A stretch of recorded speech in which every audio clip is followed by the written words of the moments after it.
आपको ये पता है कि आपका बड़ा गोल ये है, तो आपके पास छोटे छोटे गोल्स होने चाहिए, चाहे वो वीकली बेसिस के हों, चाहे वो मंथली बेसिस के हों, जिस पे आप असेस कर पाओ कि आप इनको मीट कर पा रहे हो नहीं कर पा रहे हो। हर किसी को ये बोलना चाहूँगी, चाहे आप किसी भी एज ग्रुप में हो, आपको हमेशा एक्सपेरिमेंट करना चाहिए, क्योंकि हम में से किसी को एक्चुअल में नहीं पता होता कि हमें क्या पसंद है।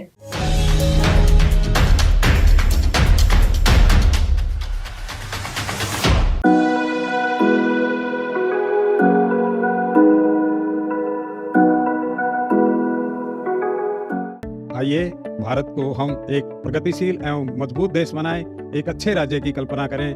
देहिक देविक भौतिकतापा राम राज्य काहू न। नौरंग फ्लोर मिल का नौरंग गोल्ड चक्की फ्रेश आटा, मैदा और सूजी। नौरंग फ्लोर मिल, आपके रसोई की शान, हमारी पहचान, शुद्धता की पहचान। Naurang flour mill, Khatu Shyam Delhi.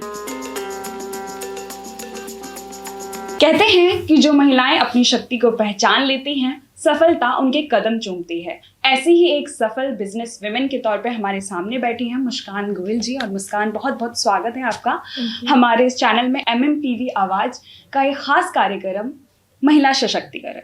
और आप एक बिजनेस विमेन हैं, और बिजनेस विमेन के तौर पे आपसे मैं ये पूछना चाहूँगी कि आप एक फैमिली में, ऐसी फैमिली में रही हैं जहाँ पे बहुत सारे मतलब बिजनेसमैन हैं, आप एक बिजनेस घराने में पैदा हुई, और आप जानते हैं कि हमारे समाज में जो लड़कियाँ होती हैं बिजनेस करने का उनको मौका तो मिल जाता है, लेकिन बीच में अगर थोड़ी सी प्रॉब्लम आ जाए तो पेरेंट्स और आसपास के लोग, अरे बिजनेस कर रही है, नहीं कर पाई, तो इस तरह का एक मेंटल प्रेशर रहता है। और आप ऐसे फैमिली से बिलोंग करती हैं, तो आपके पास कुछ कहने के लिए होगा, बहुत कुछ कहने के लिए होगा, तो अपना एक्सपीरियंस एक हमारी ऑडियंस से शेयर करिए आप। मैं यही बोलना चाहूँगी कि लकीली आई वुड से, या privileged word I would say जो मैं अपने लिए यूज़ करती हूँ, इज़ दैट कि मैं ऐसी फैमिली में बड़ी हुई हूँ जहाँ पे एक तो मैंने बचपन से, जनरेशन से सिर्फ बिजनेस ही किया है मेरी फैमिली ने। वो बोला जाता है ना कि बिजनेस तो हमारे खून में है। तो एक तो मैं उन माता पिता के यहाँ जन्मी हूँ। दूसरा ये कि मेरी फैमिली, मेरे फादर, मेरे ब्रदर्स बहुत ही सपोर्टिव लोग हैं। उनका ये मानना है कि फीमेल घर पे बैठने को नहीं बनी है। बिल्कुल। और इसी वजह से मेरे दोनों भाभियाँ, मैं, मेरी मदर, हम सब वर्किंग हैं। हम में से किसी को भी आज तक घर पे बैठने को नहीं बोला गया है, लकीली। बट ऐसा नहीं है कि जो आपने बोला वो होता नहीं है, कि अगर एक फीमेल एक एंटरप्रेन्योरशिप में या अपनी जर्नी में एक छोटी सी भी गलती कर दे तो उनको जज किया जाता है कि ये तो लड़की है। जैसे हम गाड़ी चलाने का एग्जांपल ले लें आज के टाइम में, तो ऐसा नहीं है कि लड़कियां गाड़ियां चला नहीं सकती। बात ये है कि तो उनके आजू बाजू गाड़ी चला रहे हैं, वो सही से गाड़ी चला नहीं रहे, तो वो चला नहीं पा रही है। मतलब उसमें सिर्फ लड़कियों की गलती नहीं है। सिर्फ लड़कियों की गलती नहीं है। और गलतियां कौन नहीं करता? अगर आप गलती नहीं करोगे तो आप सीखोगे कैसे? आप समझोगे कैसे कि ये करने से गलती होती है, तो हम दूसरा रूट लेंगे तो वो सही हो जाएगा काम। बिल्कुल। तो गलतियां भी उतनी ही महत्वपूर्ण है जिंदगी के अंदर। बिल्कुल। तो मैं आपसे एक और, मेरा इसी से रिलेटेड थोड़ा इसके इर्द गिर्द एक और क्वेश्चन है। आप एक आइडल की तरह, एक रोल मॉडल की तरह सामने आ रही है आजकल की जो हमारी युवा लड़कियां हैं, उनके लिए भी। तो आप उनको किस नज़र से देखते हैं, उनको कैसे आप प्रोत्साहन देना चाहेंगे कि आपको क्या करना चाहिए, क्या नहीं? क्योंकि आजकल ना विमेन एम्पावरमेंट को लेकर ना बहुत बड़े बड़े लेक्चर्स होते हैं, और एक रियल एम्पावरमेंट क्या है, रियल फेमिनिज्म क्या है, वो किसी को नहीं पता, और उस पर कोई बात ही नहीं करता। सिर्फ कि महिला को ये करना चाहिए, महिला को ऐसा सशक्त होना चाहिए, लेकिन जो रियल है, जो आप जैसे बिजनेस विमेन के तौर पे हैं और आप एक रोल मॉडल की तरह अपने समाज में अपनी एज की लड़कियों को इंस्पायर करती होंगी, कोई आपको भी देख के बोलता होगा अरे मुझे तो मुस्कान जैसा बनना है, तो इस तरीके की चीज़ें जो हैं, तो आप उनको क्या मैसेज दोगे और किस तरीके से उनको काम करना चाहिए? हाँ, इस पे पहले तो मैं ये बोलना चाहूँगी कि जितने भी लोग ये मानते हैं ना कि फेमिनिज्म का मतलब है कि विमेन ऊपर हो, ऐसा कुछ नहीं है। फेमिनिज्म का मतलब सिर्फ इतना है कि जो अपॉर्चुनिटीज़ हमारा समाज आज तक मेल मेंबर्स को देता है वही फीमेल मेंबर्स को दो। इससे ज़्यादा फेमिनिज्म का कोई और मतलब है ही नहीं। सिर्फ वो इक्वल अपॉर्चुनिटी की बात है। और जहाँ तक बात है कि मैं क्या मैसेज देना चाहूँगी, तो मैं ये मैसेज देना चाहूँगी कि आपको अपने लिए लड़ना पड़ेगा। कोई आपके लिए कुछ नहीं कर सकता जब तक आप अपने लिए, अपने अंदर से वो भाव नहीं लेके आओगे कि मुझे ये करना है और मैं इसके लिए किसी भी हद तक जाने को तैयार हूँ। चाहे वो फिर आपको अपने पेरेंट्स से लड़ना पड़े, अपनी सोसाइटी से लड़ना पड़े, किसी से भी लड़ना हो, वो लड़ाई तो आपकी ही है। कोई आपके सराउंडिंग में कितना ही कुछ बोल दे कि आप ऐसे नहीं कर सकते, आप ये नहीं कर सकते, आप जो चाहो आप वो कर सकते हो, आप सब कुछ कर सकते हो। ऐसा आपके पास ढेरों एग्जाम्पल्स हैं, बट लड़ाई तो आपकी है और लड़ाई तो आपको लड़नी ही पड़ेगी अपने। अच्छा, और ठीक है, लड़कियां बिजनेस कर लेती हैं या फिर जॉब करती हैं, पढ़ाई के बाद एक नॉर्मल हमारा जो स्ट्रक्चर होता है, जिस फ्लो में हम चलते हैं कि या तो बिजनेस कर लो या फिर जॉब कर लो, सरकारी नौकरी ले लो। तो उसके बाद ठीक है, ये सब लड़की ने कर लिया, कुछ ना कुछ कर लिया, इन तीनों ऑप्शन में कुछ ना कुछ उसको मिल गया। उसके बाद चलो शादी कर देते हैं, शादी करने के बाद फिर से उसकी लाइफ पे एक पॉज का बटन आ जाता है, 5 साल 6 साल या फिर कुछ इससे ज़्यादा ही उसको पीछे लेके चला जाता है। तो फिर कुछ लोग कहते हैं अरे देखा, शुरू तो किया था, अब कहाँ गई। तो ये बड़ा मुझे लगता है कि यार क्या बोल देते, डिमोटिवेट हो जाता है इंसान। फिर जब कोई नया भी आता है ना, कोई स्टार्ट करना चाहता है, फिर वो नहीं कर पाता, उसके मन में ये चीज़ें रहती हैं कि यार सामने वाला पता नहीं अब क्या बोलेगा, पता नहीं लोग क्या बोलेंगे। मतलब मैंने ये देखा है लड़कियों के साथ, हाँ मैं भी लड़की हूँ तो मैं भी ये सोचती हूँ कि हम ना अपने बारे में सोचने से पहले हम औरों के बारे में सोचते हैं कि वो क्या बोलेगा। लेकिन आपके साथ ऐसा कभी कुछ हुआ हो तो बताइए हमारी ऑडियंस को। अगेन लकीली मेरे साथ ऐसा कुछ नहीं हुआ है, बट ऐसा नहीं है कि ये चीज़ होती नहीं है। जैसे कि आपने बताया कि शादी के बाद ऐसा होता है कि करियर गैप आ जाता है, या गैप आ जाता है किसी भी रीज़न की वजह से, जिसकी वजह से जब वो वापस जाना चाहती हैं तो उनको वो मौका नहीं मिल पाता, या लोगों के ताने सुनने को मिलते हैं। तो इस पे एक तो सुझाव मेरा ये है कि आपको कॉन्स्टेंटली सेल्फ लर्निंग वाले फेज़ में रहना चाहिए, चाहे आप कोर्सेज करो, चाहे आप कहीं पे भी एनरोल करो। अगर आप रोज़ कुछ ना कुछ सीखते रहोगे, जो भी आप आज तक करते आ रहे थे उससे रिलेटेड, तो आपकी एजुकेशन या आपने जो भी सीखा है वो गवारा तो नहीं जाएगा, वो कहीं ना कहीं आप यूटिलाइज कर सकते हो आगे जाके, चाहे आपको जॉब लेनी हो, चाहे आपको एंटरप्रेन्योरशिप करनी हो। बट जहाँ तक बात है कि लोग कहते हैं, तो लोगों का तो काम ही है कहना, उसमें तो आप कुछ ही नहीं कर सकते। वो तो बस आपको कान बंद करने हैं अपने के, वही कि मुझे जो करना है मैं तो वही करूंगी। हाँ जी बिल्कुल। कहते हैं कि लड़का और लड़की दोनों को बराबर का मौका दिया जाता है, दोनों को इक्वल समझा जाता है हमारी सोसाइटी में, और दोनों को ही इक्वल अपॉर्चुनिटीज़ मिलती हैं। और मैंने सुना है कि कहीं से कि इक्वल और इक्विटी वर्ड है, इक्वालिटी और इक्विटी, इन दोनों में बहुत ही फ़र्क है। और ये फ़र्क जो है वो कैसे हम लोगों तक पहुँचाएंगे और उनको कैसे समझ में आएगा कि हमें इक्वल नहीं बनना, इक्वालिटी नहीं, हमें इक्विटी चाहिए, या फिर इसको आप किस तरीके से, जो इक्वालिटी और इक्विटी का जो ये लड़ाई चल रहा है, उसको आप किस तरीके से देखते हो? इसके अंदर मैं ये कहूँगी कि इक्वालिटी और इक्विटी दोनों बहुत डिफरेंट चीज़ें हैं। अगर हम मेल और फीमेल की बात करें तब हम इक्वालिटी की बात कर सकते हैं। अगर हम इक्विटी की बात करें तो हमें हर किसी को उसके अंदर लेना पड़ेगा, चाहे वो छोटा हो, चाहे वो बड़ा हो, चाहे वो मेल हो, चाहे वो फीमेल हो। क्योंकि इक्विटी इज़ मोर अबाउट कि आपके अनुसार आपको चीज़ प्रोवाइड की जाए। बिल्कुल। वाइल इक्वालिटी इज़ अबाउट कि जब हम मेल और फीमेल की क्वालिटी की बात करते हैं तो हम फिजिकल या उन सब बायोलॉजिकल चीज़ों की बात नहीं करते, हम बात करते हैं अपॉर्चुनिटीज़ की, पे स्केल की, हर तरीके से जो अपॉर्चुनिटीज़ हमारी इंडिया में लड़कों को दी जा रही है वो लड़कियों को भी दी जाए।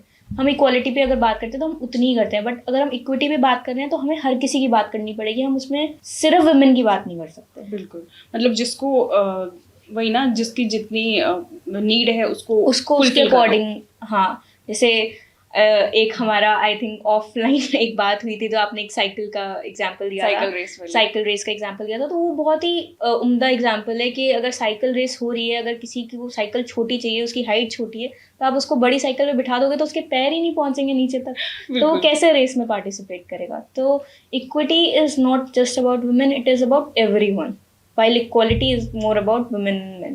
अच्छा मुस्कान, आपने अपनी मास्टर्स डिग्री इंडिया से बाहर से लिया है, यूके से, तो आपने इंडिया में भी पढ़ाई की, तो क्या आपको फ़र्क दिखा वहाँ यहाँ के एजुकेशन सिस्टम में और वहाँ के एजुकेशन सिस्टम में, और क्या वो अपॉर्चुनिटीज़ यहाँ मिलती हैं अच्छी या वहाँ मिलती हैं?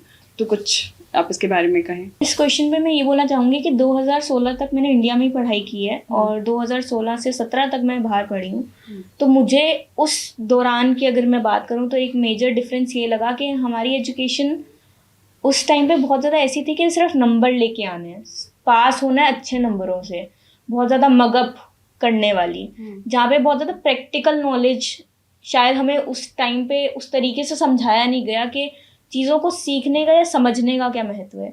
जो मैंने शायद यूके जाके समझा कि ग्रुप डिस्कशंस होते हैं, या आप लोगों से जब बात करते हो तो आपको समझ आता है कि कहाँ पे आपके अंदर स्कोप ऑफ इम्प्रूवमेंट है। जो आप चीज़ें क्लास में डिस्कस कर रहे हो, जो आपको चीज़ें क्लास में पढ़ाई जा रही हैं, उसके अंदर आपकी और सामने वाले की सोच में कितना डिफरेंस है। तो ये चीज़ मुझे ऐसा लगता है कि ये चीज़ हो सकती है। और मैं ये भी ऐड करना चाहूँगी कि ऐसा नहीं है कि जो MBA कॉलेजेस हैं, IIMs हैं, IITs हैं, वो बहुत, उनका education system is still good, but अगर हम उससे पहले की बात करें, 12th क्लास तक की बात करें, तो मुझे लगता है कि वहाँ पे स्कोप ऑफ इम्प्रूवमेंट है, कि जहाँ पे हमें लाइफ स्किल्स या जहाँ पे हमें फाइनेंसेस, मैनेजमेंट, ये सब चीज़ें भी सिखाई जानी चाहिए जो हमें लाइफ में आगे चल के काम है। मतलब स्कूल के टाइम पे जब आई थिंक हम 8th के बाद हमें हमारी एजुकेशन सिस्टम को थोड़ा सा चेंज होने की ज़रूरत है। थोड़ा सा बदलाव आने से लोगों को, अगर मैथ्स, लेट्स से कि मैथमेटिक्स में मुझे ज़्यादा इंटरेस्ट नहीं है, बट अगर मुझे मेरे फाइनेंसेस स्टिल मैनेज करने आते हो तो वो मुझे आगे लाइफ में चल के बहुत हेल्पफुल रहेगा। इंडिया में तो आई थिंक 3 या 4 कुछ ऐसी पोस्ट है जिसके लिए पेरेंट्स फोर्स करते हैं, या तो तुम डॉक्टर बन जाओ, इंजीनियर बन जाओ, सरकारी नौकरी ले लो, या CA बन जाओ। तो उसके अलावा कोई और ऑप्शंस तो मतलब देखते ही नहीं है कि चलो तुम बिजनेस में चले जाओ या फिर तुम कुछ अपना स्टार्टअप कर लो।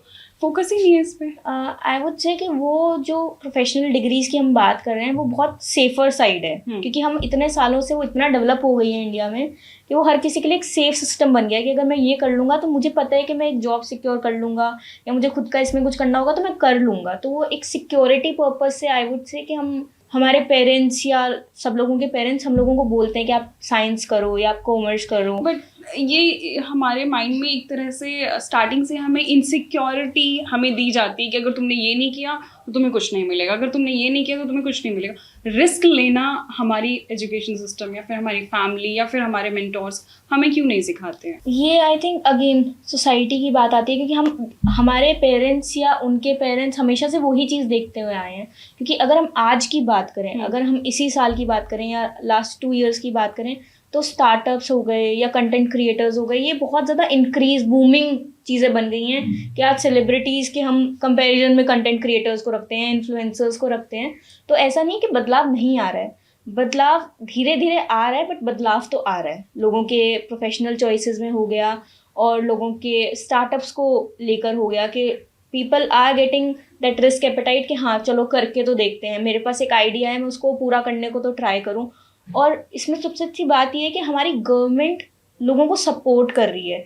चाहे वो अभी मोदी जी ने कुछ टाइम पहले एक कंटेंट क्रिएटर्स को बूस्ट करने के लिए एक अवार्ड शो किया, प्रोग्राम किया था। हाँ जी। और उसके अलावा स्टार्टअप्स के लिए इतना फंडिंग में उन लोगों को हेल्प किया जाता है। तो ऐसा नहीं कि चेंजेस नहीं आ रहे हैं, धीरे धीरे आ रहे हैं, बट चेंजेस तो आ रहे हैं और वो भी अच्छे के लिए आ रहे हैं। ओके, बीइंग अ गर्ल, आपको क्या लगता है कि लड़के को ज़्यादा अपॉर्चुनिटीज़ मिलती हैं या लड़की को, और कौन बेटर परफॉर्म करता है? मेरा ये मानना है कि लड़कियों को अपॉर्चुनिटीज़ मिल रही हैं, बट वो इन कंपैरिजन अगर हम लड़कों से बात करें तो कम मिलती हैं। आज भी उतनी नहीं है जितनी लड़कों के पास अपॉर्चुनिटीज़ हैं आज के दिन में। बट अगर मैं ये बोलना चाहूँ कि लड़के बेटर करेंगे या लड़कियाँ बेटर करेंगे, तो आई थिंक लड़कियाँ ज़्यादा अच्छा बिजनेस या कोई भी काम होगा वो बेटर कर पाएंगी, क्योंकि उनके अंदर वो सिर्फ काम को काम समझ के नहीं करेंगी, वो अपना काम समझ के करेंगी। क्योंकि वो जो इमोशनल फैक्टर होता है, वो एम्पैथी या अफेक्शन या वो सब जो चीज़ें होती हैं, वो हमारी स्ट्रेंथ है कि अगर आप हमें कुछ काम दोगे तो वो हम उसमें दिल जान सब लगा देंगे, बिना ये सोचे कि इसके अंदर प्रॉफिट कितना निकल रहा है या क्या चीज़। हम दिल लगा के काम करते हैं, बचपन से ही हमें वो चीज़ें हमारे माइंड में डाली जाती है। और देखा जाए तो मैंने ये देखा है कि लड़कियां मैनेजमेंट बहुत अच्छे से संभालती हैं। बहुत, लड़कियां जितना मल्टीटास्क कर सकती हैं कोई नहीं कर सकता। मैं ये पर्सनली मानती हूँ कि आप एक लड़की ऐसी कोई चीज़ ही नहीं है जो लड़की ना कर पाए। लड़की, वो आमिर खान की एक मूवी थी लापता लेडीज, उसके अंदर एक बहुत बेहद खूबसूरत डायलॉग था कि लड़की फार्म चला भी सकती है, लड़की बीज भी डाल सकती है, लड़की धान उगा भी सकती है और लड़की खाना बना भी सकती है उसका। तो लड़की हर चीज़ कर सकती है। बिल्कुल, लापता लेडीज़ की आपने बात की तो मुझे वो सच में वो मूवी इतनी ज़्यादा अच्छी थी ना। और विमेन ओरिएंटेड मूवीज़ इस तरह की हमारी सोसाइटी में आनी चाहिए, ताकि लोगों को थोड़ा सा आइडिया हो कि हम रियल कंटेंट क्या है, हमें किस तरह के कंटेंट पे वर्क करना चाहिए। इतनी सिंपल मूवी होने के बाद भी इतने लोगों ने देखा, एनिमल जैसी मूवी को उसने नेटफ्लिक्स पे बीट कर दिया। तो आई थिंक हम लोगों के सामने ऐसी चीज़ें आनी चाहिए। और उसका सबसे अच्छा वाला जो मैसेज था कि अच्छे घर की और बड़े घर की बेटियां जो होती हैं वो सबसे बड़ा फ्रॉड है, जो दादी बोलती हैं स्टेशन पे। तो वो सीख आई थिंक हर लड़की को लेनी चाहिए, और इस तरह की मूवी हर लड़की को, हर फैमिली को देखनी चाहिए साथ में बैठ के। बिल्कुल, और वो इतनी बेहद खूबसूरती से मूवी बनाई गई है और उसके अंदर हर तरीके से एक वुमेन क्या फेस करती है हर जनरेशन में उसकी बात की गई है। चाहे 5 जनरेशन दिखाई है, 5 जनरेशन। उसके अलावा ये भी दिखाया गया कि अगर एक लड़की को अपने सपने के लिए लड़ना है तो वो कैसे लड़ती है, और एक दिखाया गया कि अगर उसका सपोर्टिव हस्बैंड हो तो वो क्या कुछ नहीं कर सकती है। तो ठीक है, अभी हम एक और क्वेश्चन करते हैं कि हमारे जो यूथ हैं उनको किस तरीके से फोकस्ड होना चाहिए अपने करियर या अपने लाइफ के लिए। तो आप उनको फोकस्ड होने के लिए कैसे आप मोटिवेट करते हैं, या क्या कहते हो आप कि आपको इस तरीके से करना चाहिए? कुछ आपने भी मतलब गोल्स रखे होंगे कि अच्छा ये मुझे करना है, ये पहला गोल है, ये सेकंड गोल है। एकदम से हम बड़ा गोल अचीव नहीं करते, उसके लिए कुछ छोटे छोटे पॉइंट्स बनाए जाते हैं, पहले उसको हम अचीव करते हैं, फिर हम बड़े पॉइंट पे आते हैं। मुझे ऐसा लगता है कि अगर आपको ये पता है कि आपका बड़ा गोल ये है, तो आपके पास छोटे छोटे गोल्स होने चाहिए, चाहे वो वीकली बेसिस के हों, चाहे वो मंथली बेसिस के हों, जिस पे आप असेस कर पाओ कि आप इनको मीट कर पा रहे हो, नहीं कर पा रहे हो। अगर नहीं कर पा रहे हो तो क्यों नहीं कर पा रहे हो, और कर पा रहे हो तो इससे बेटर गोल आप अपने लिए क्या सेट कर सकते हो। उसके अलावा मैं एक चीज़ यंगस्टर्स को या हर किसी को ये बोलना चाहूँगी, चाहे आप किसी भी एज ग्रुप में हो, आपको हमेशा एक्सपेरिमेंट करना चाहिए, क्योंकि हम में से किसी को एक्चुअल में नहीं पता होता कि हमें क्या पसंद है अनटिल और अनलेस हम नई चीज़ को ट्राई नहीं करें। तो हमारे अंदर वो चीज़ होनी चाहिए कि हमें ये भी ट्राई करना है और हमें ये भी ट्राई करना है, चाहे आप किसी भी एज में हो। आप जब ट्राई करोगे तो आपको पता चलेगा कि अच्छा हम लोग वेनिला ही खा रहे हैं, बट यू नो उससे भी बेटर कर सकते हैं। हाँ, उससे भी बेटर टेस्ट है। तो हमेशा एक इंसान को उस जोन में होना चाहिए जहाँ पे वो एक्सपेरिमेंट कर पाए और अपने आप को बेटर तरीके से जान पाए, ताकि आपके गोल्स भी उस अकॉर्डिंगली चेंज हो पाए। तो MMPV आवाज़ जो हमारा चैनल है, उसके माध्यम से आप हमारी ऑडियंस को किस तरीके से मोटिवेशन देना चाहेंगे? क्या मैसेज और क्या ब्लेसिंग्स होंगी? मैं सिर्फ यही बोलना चाहूँगी, जो आई थिंक एक समरी होगा इस पूरे इंटरव्यू का, दैट इज़ कि विमेन कुछ भी कर सकती हैं। आपको सिर्फ अपनी पावर को रियलाइज़ करने की ज़रूरत है, सिर्फ इतना सा करने की ज़रूरत है, और कोई नहीं है जो आपको रोक पाए कुछ भी करने से। थैंक यू सो मच मुस्कान, आपने अपना कीमती वक्त दिया हमें और इतनी अच्छी बातें कही हमारी ऑडियंस के लिए। और सच में आप एक आइडल हैं, एक रोल मॉडल की तरह हैं, और मुझे लगता है कि आप अपने आसपास में सभी को बहुत इंस्पायर करते होंगे। और आई थिंक हर लड़की का सपना होगा आपके घर में, जितनी भी आपकी कज़न्स होंगी या जो भी आपके इर्द गिर्द लड़कियाँ होंगी, कि मुझे मुस्कान जैसा बनना है। और हमारे चैनल की और हमारी पूरी टीम की तरफ से आपके लिए ब्लेसिंग्स, कि आप बहुत बहुत बहुत नाम कमाएं, और थैंक यू सो मच। और आप लोग ऐसे ही बने रहिए MMPV आवाज़ के साथ, और ऐसे ही हम मोटिवेशनल स्टोरीज आपके लिए लाते रहेंगे। महिला सशक्तिकरण के ऊपर और भी हम बातें करेंगे। आज के लिए इतना ही।